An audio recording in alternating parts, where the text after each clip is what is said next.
স্থানটি গোপনই থাক।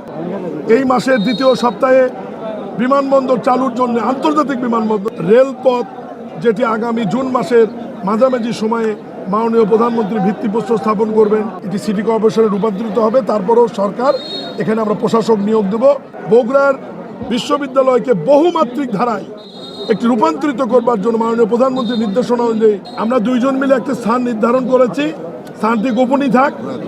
আমরা দুইজন মিলে একটা ডিও লেটার দিয়ে আমরা যত দ্রুত সময়ের মধ্যে পারি সম্ভব আমরা বগুড়া একটি ফুটবল মাঠও চালু করবো ইনশাল্লাহ।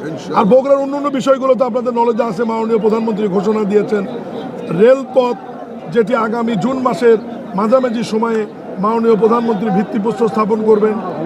এই মাসের দ্বিতীয় সপ্তাহে বিমানবন্দর চালুর জন্য আন্তর্জাতিক বিমানবন্দর চালুর জন্য কার্গো সুবিধা সহ পাইলটের ট্রেনিং সেন্টার সহ উচ্চ পর্যায়ের একটি প্রতিনিধি দল বিমানবন্দর পরিদর্শনে আসবেন।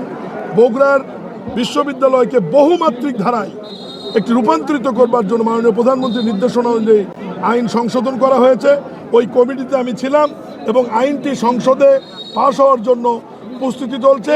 আমি শুধু এইটুকু উল্লেখ করতে পারি যে এই বিশ্ববিদ্যালয়ের সাথে আপনার প্রকৌশল অনুষদ থাকবে, কৃষি অনুষদ থাকবে এবং চিকিৎসক অনুষদ সহ দেশি বিদেশি বিভিন্ন সাবজেক্ট সংযুক্ত থাকবে, যাতে আলাদা বিশ্ববিদ্যালয়ের বগুড়ার কোনো প্রয়োজন না হয়। সিটি কর্পোরেশন প্রি নিকারে পাশ হওয়ার পরে মাননীয় প্রধানমন্ত্রী এটি উদ্বোধন করেছেন। এই সপ্তাহেই সম্ভবত নিকারে এটা উঠবে। নিকারে আলহামদুলিল্লাহ অনুমোদন হওয়ার সাথে সাথে একটা গেজেট হবে। গেজেটের সাথে সাথে এটি সিটি কর্পোরেশনে রূপান্তরিত হবে। তারপরেও সরকার এখানে আমরা প্রশাসক নিয়োগ দেব। প্রশাসক স্বাভাবিক কার্যক্রম চলবে, বাজেট বরাদ্দ আসবে। এরপরে অন্য পৌর সিটি কর্পোরেশনে যখন নির্বাচন হবে তার সাথে এটাও নির্বাচন হবে ইনশাল্লাহ।